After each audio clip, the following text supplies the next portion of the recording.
No fideiussione, no centro commerciale. Dopo lo stop del comune di Due Carrare alla firma dell'accordo di programma per l'ipermercato per mancanza della garanzia bancaria, che difficilmente arriverà entro il 18 aprile, quando a pronunciarsi sarà la soprintendenza, in paese si esulta. Intervengono anche i parlamentari padovani, anche quelli alla prima elezione. Il cittadino è il soggetto principale di ogni comunità e ha il dovere di essere in qualche modo ascoltato. Saremo anche a fianco non solo dei cittadini, ma anche dello stesso sindaco, che non deve avere paura. Noi siamo qui per aiutarlo eventualmente a dire no. È stata una grande vittoria dell'attivazione popolare.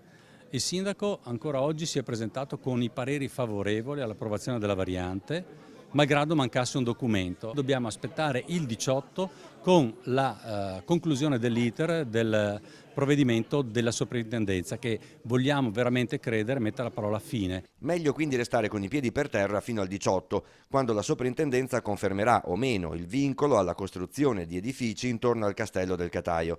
La nostra emittente fin dall'inizio della vicenda ha dato voce ai cittadini contrari o perlomeno preoccupati per l'avvento di una costruzione che avrebbe sconvolto il loro territorio, il panorama e l'economia rurale della zona a sud dei Colli Euganei.